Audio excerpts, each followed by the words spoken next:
But Jared, mum and dad told me that I always need to buy my family home, and I can't just rent forever. I've got to buy my house. And that is the question. What is rent vesting? If we were to define it, rent vesting would be welcome back to another episode of Your Wealth Playbook, the no bullshit guide to building wealth.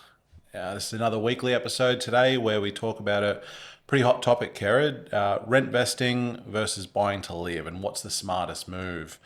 Now, this is something that's come across a lot of desks over the last 10 years in particular, and especially over social media in the last 5 years has been a pretty hot topic to talk about, where the affordability of capitals, certainly capitals in the eastern states, and what that looks like for people trying to buy their first home or get into the property market, and where they want to live versus what they can actually afford and what is within their reach for potentially a first property or a second property, and how to look at the differences between deductible debt and non-deductible debt.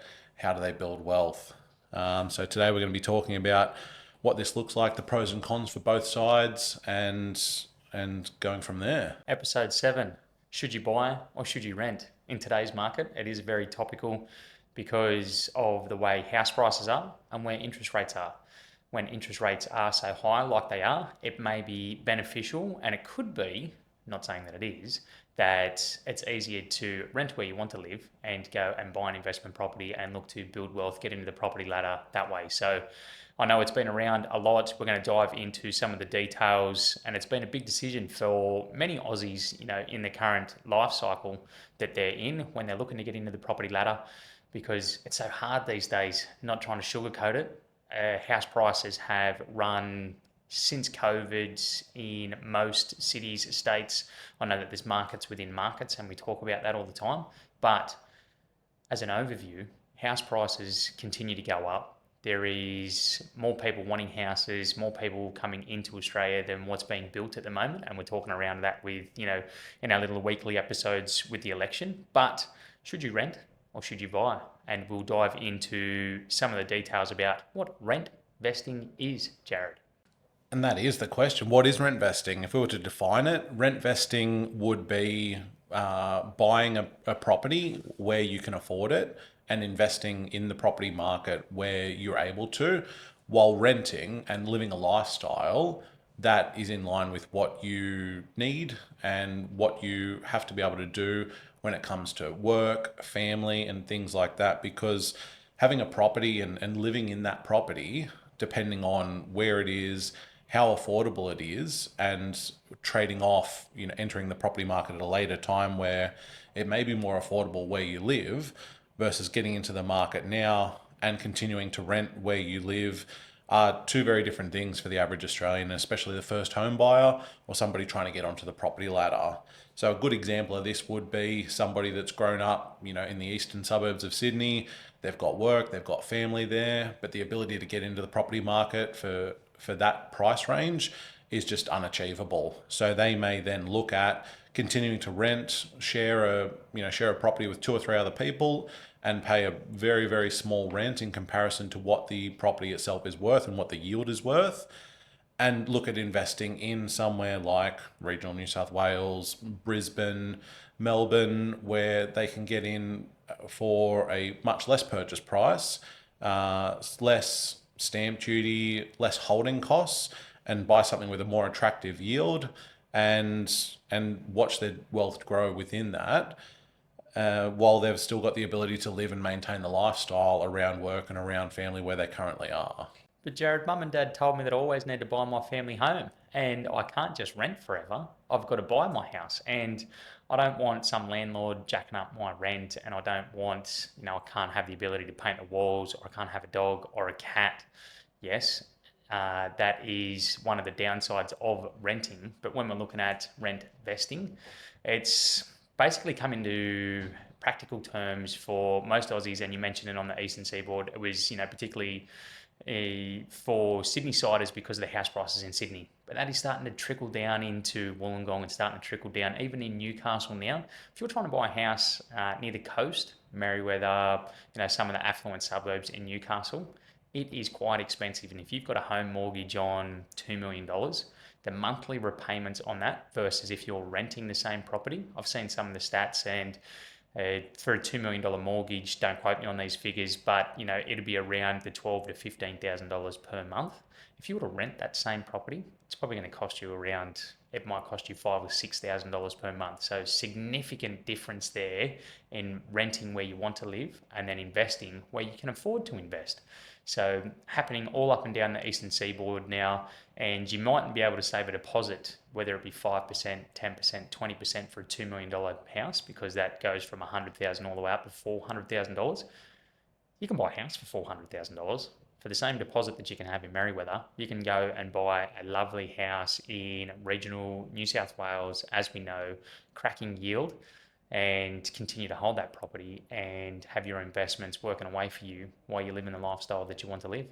Another big thing that comes with the ability to rentvest is that the interest that you're paying on this loan becomes tax deductible, as opposed to when it's the property, like you said, let's look at Wollongong and Newcastle as really good examples. The escape from Sydney and the price rise that we've seen there post COVID, and you look at spending $2 million in North Wollongong or Merewether, the amount of interest that you're paying on that loan at an 80% LVR is going to be, like you said, sort of around the $12,000 a month mark. That is after tax income that you're spending. So that's $144,000 a year of your after tax income. You're having to earn over $200,000 a year just to pay the interest on that. If you're then looking at an investment property where you're paying your interest on that to maintain that property, you're paying that with your pre-tax dollars. So that's another benefit that people have got when it is looking at rent vesting is, yes, you can live in areas that you want that would, you're spending a lot less on it because of the lower rental yields that we usually see associated with these type of properties. You're then buying in a property market where you've got a very good, potentially positive rental yield. But off the back of that, you've also got tax deductions on the holding costs, because you look at the average home to maintain it outside of interest, you're probably looking at a good $15,000 a year between council rates, water, insurance, maintenance that comes with the average property.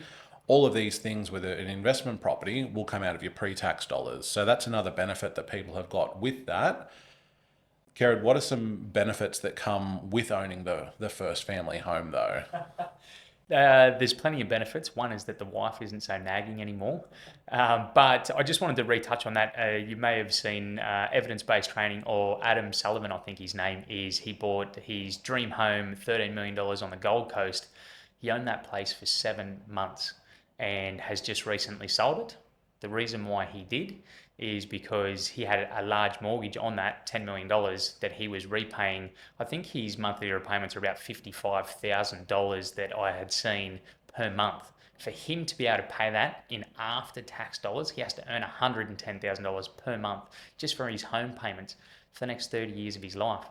You have to run a cracking business for you to be able to pull a wage of $110,000 per month just to pay off the home mortgage without any other expenses. So having that home in these suburbs, that are affluent all up and down the eastern seaboard, and, not discounting Perth too, if we've got any Perth listeners, sorry, but I'm sure Scarborough's lovely. I do love Perth and some of the property markets over there, but that's a large wage. And that's forever, you're thinking, it seems like forever, 25 or 30 years drawing that out. Does that really make you happy? If you've got a nice home, but on the grand scheme of things, geez, that adds a lot of stress to your life if you've got to be drawing such a large wage for the next 30 years of your life just to keep your head above water. And that's without you living, without you having holidays, without you spending time with the family. If you have to be on and earning that large lump sum of money for so long, how do you get ahead? Which is where this rent vesting has come through. And it is quite a nice strategy, and it can be quite a nice strategy in those situations. But the benefits you get out of a principal place of residence house, our parents have always, owned property, and this is the way to go. And I've got my own home, and it was, the Aussie dream of having your home and your white picket fence and, rearing the children on your 1,000 square block home. Houses and the market and the economy basically is not the same as when our parents grew up. It's a lot harder now But the benefits of a principal place of residence is you've got a solid foundation for you and your family. And I know for myself, only speaking from a personal experience, we moved to where it was going to be close to our children to go to school. And that was probably the biggest thing. For me, I'd love to go out and live in the sticks somewhere. But the opportunity for my children to go and learn and develop as they're coming through, 5, 10, 15, 20, when they leave the house, it's paramount that they have a cracking education. And I can't provide that to them. I need help and I need great schooling to do that. So where we've bought is close to great schools on our principal place of residence. Yes, we probably could have rented, but for the next 10 or 15 years, I don't want to be renting. I'm an electrician by trade. I consider myself a little bit handy on the tools. Hopefully Emily doesn't listen to this because she's always getting jobs for me to do around the house. I've got a pool fence to redo at home. But I've got the ability to go and do my house up and it just feels like mine. And that's probably the biggest benefit. Yes, you put your roots down. We're going to be here for the next 10, 15, 20 years.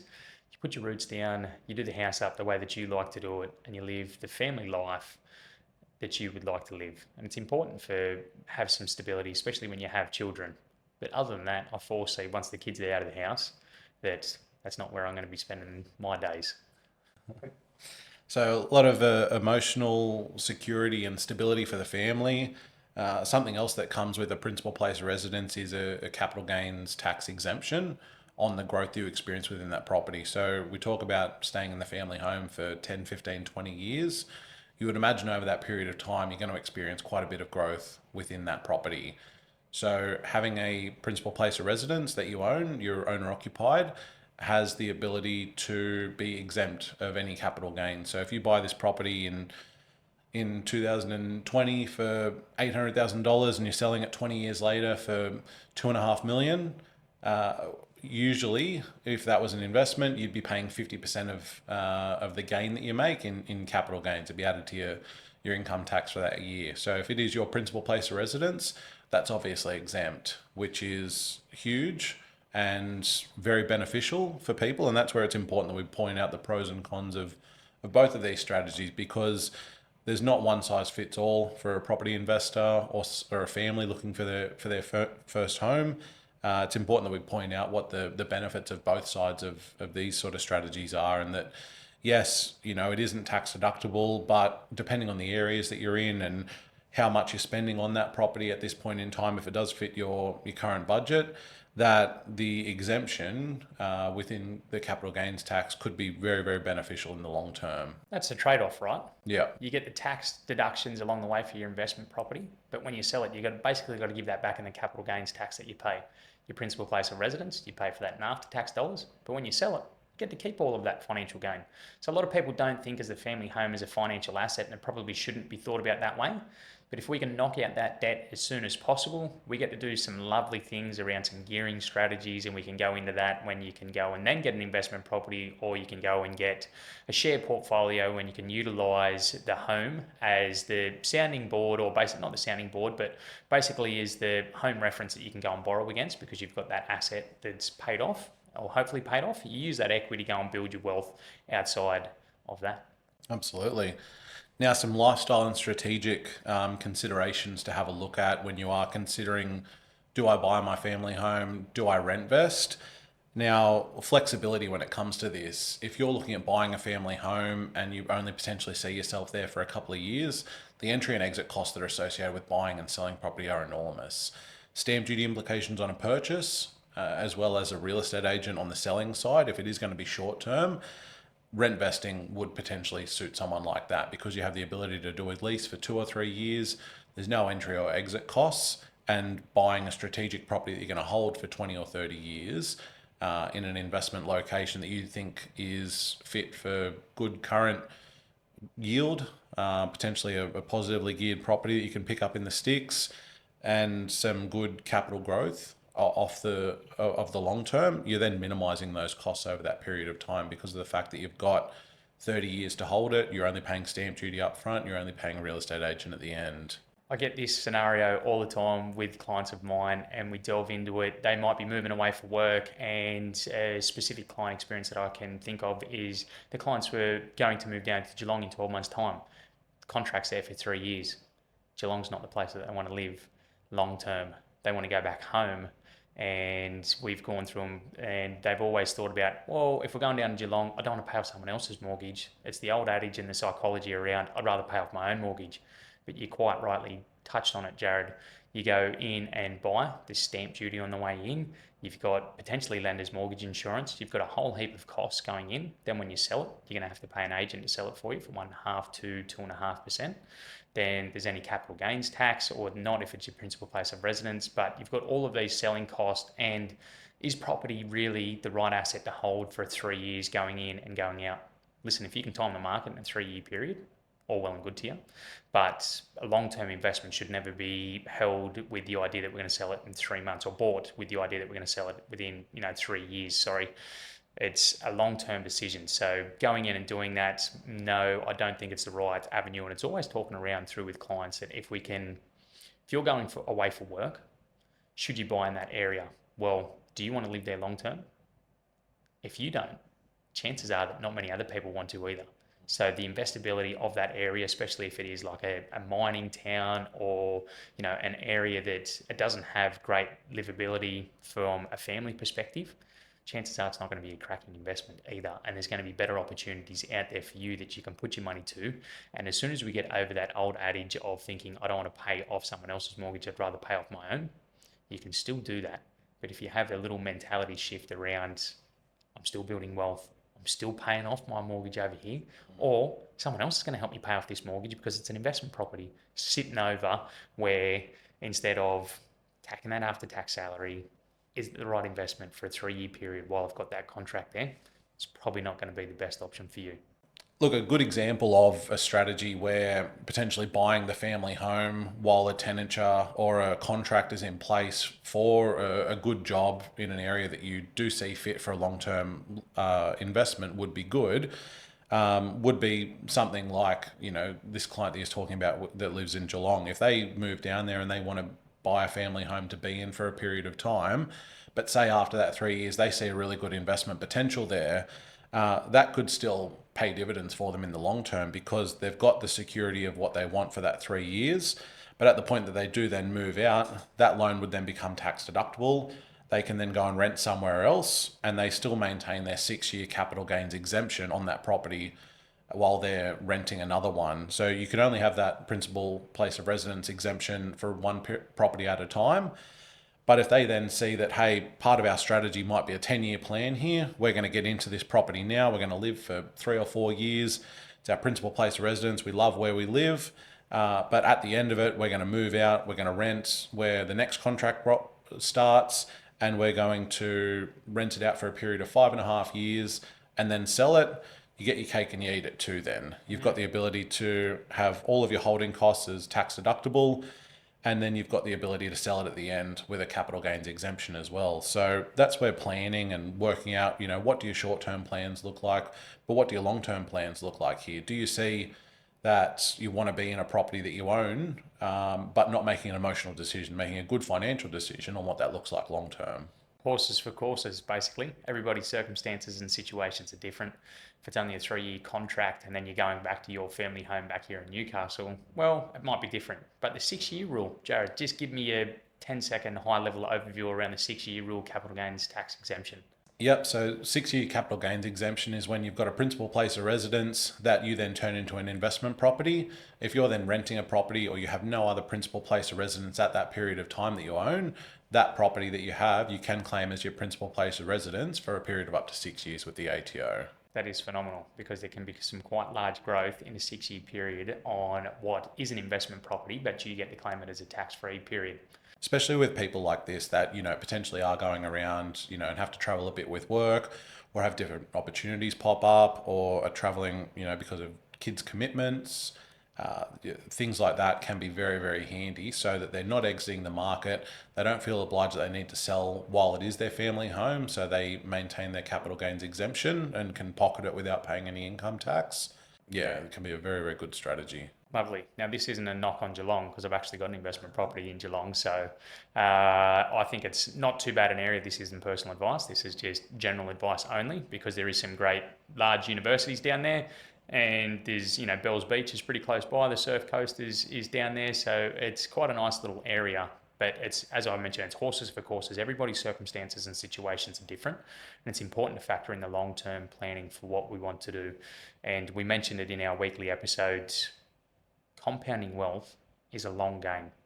Don't make short-term decisions with long assets or assets that you have to hold over a long period of time for them to appreciate. Let compounding do its thing. You don't want to mess around with compounding. You want to let it do its thing, have it set, not set and forget, but nearly set and forget that you continue to build wealth compounding. Make money while you sleep. It's how a deal maker and how, the wealthy continue to be wealthy is because they've got great long-term assets that they don't have to sell at any inopportune time, and it can compound for them. Like Warren Buffett, I love that story. Has generated 99% of his wealth after his 65th birthday, mainly due to the compounding and his ability to have great assets over that period of time. Schooling, as I touched on, is a big benefit when you're buying your principal place of residence and the planning zones. And I did touch on it. Is when we were looking at a house, my wife was checking where the school zones where we did fall into to where if we were going to be able to purchase that property. Me, as a male, I didn't even consider it. And that might be just the way the simplicity of the male mind, and this isn't all males, but I would say the majority of them, is that we don't think about these things. So the long-term structures, and then this is where our roots are going to be, down in the ground for the next 10, 15, 20 years while our children go to school. It's important. So rent vesting versus owning your property, some pros and cons for both of them. They both work, but it's horses for courses. Everybody is different. Everybody's circumstances are different. And I like the idea of having a long-term plan around what we want to do, because the holding costs plus also the buy-in and get-in of any property transaction can come with some costs. Absolutely. And it's also good to, if this is something that suits you or you think may suit you, is sitting down, having a chat and working out what those numbers look like. And it may seem on the surface that, hey, this is a great strategy, but once we break down the numbers, it may not necessarily be as beneficial as what you see it. But on the flip side, it may be something that we sit down and work out that, through collaboration with their accountant, financial advisor and broker, that, hey, there's actually some really, really good options here, especially when there are people that are in the higher income tax brackets, have expenses on properties that they're buying that may be outside the normal. So looking at brand new properties where there's just depreciation schedules or non-cash deductions that are coming in and making an investment even more appealing. There's going to be lots of different things that people can look at and consider that may actually be more beneficial than it looks on the surface. Rent vesting for a young professional probably really makes sense because you probably haven't got a life partner. You've probably got no children. You're fresh out of university. You're now on a cracking income. You're not sure what to do with your cracking income. And do you really want to go and handcuff yourself and tie yourself to $1 million mortgage in somewhere that you don't really want to live? Or you might meet somebody and they want to go and live somewhere else. And you go, what am I going to do with this place? So making a short-term decision because you can get into the market might not be the best. Might be better off going, actually, I want to build a long-term portfolio. I don't know where my family home's going to be. I don't want to have to hamstring myself and be tailored to one area. I want to build wealth anyway. Let me go and do it, and I can use the home equity in that investment property to go and buy my principal place of residence when that time comes, when I know where that is going to be. So young professionals, rent vesting really makes sense, especially because you would like to, and I know when I was a young professional pre-children, I wanted to be as close to the beach and cafes as possible because I wanted to be in walking distance to go and get me morning coffee, to go and watch the sunrise come up when I thought I didn't have a care in the world. And life was pretty, stress-free at that time. And what mattered to me was living the lifestyle. That changes over time. And I would say for a young professional, rent vesting probably makes sense digging into if you're going to hold property over a long period of time, leveraging your cracking income and compound your wealth. Your dream lifestyle and your investment goals don't always live in the same postcode, do they? No, definitely not. The dream lifestyle is, for me, would probably be in southeast Queensland somewhere. It's great weather all year round, close to cafes. I really love the Noosa, Caloundra area, all along that sort of strip, all the way even, back down to far north New South Wales. It's a lovely part of the world. But for me, schooling is, and Newcastle here is home due to family and schools. Excellent. Ideal rent investor. Investors focused on capital growth and building wealth. Who is someone else that would come to mind as well as a young professional? So I think young professionals, people that move around with work a lot, whether that's contracting or on waged employment, people that want to be able to plan for their tax future, and people that don't want to have an emotional connection when it comes to property, I think would suit this, especially when they have the ability to invest outside of the state that they're in or outside of the location that they're in, because they are chasing a yield or they're super focused on, this is what my long-term property goals are. These are the ways that I'm going to get here. So you'll be able to then use the tools and the yield and capital growth calculations that you feel are going to be better aligned with what your future is, to be able to do that accordingly. It then also enables them to, like we said earlier, live where they want to live, potentially, with a couple other people in a property that might be worth, $2 or $3 million that they're paying a 1.5–2% yield on in terms of their outgoings. So they've then got the ability to live their dream and really take advantage of somebody else that's bought in a blue chip area and has it rented out to a bunch of young professionals. Yeah, I love it. Live your dream and, rent where you want to live as a rent investor, as a young professional, someone who moves around a little bit for work. If you are the type of person that's looking for a principal place of residence, generally, who would that be? I think, like we said earlier, you're looking at families, you're looking at people that are looking to put down roots for a long period of time and can see themselves in that area for a long period of time. Like you said, school catchments, council catchments, things like that, not only for primary school, but also for high school, super important.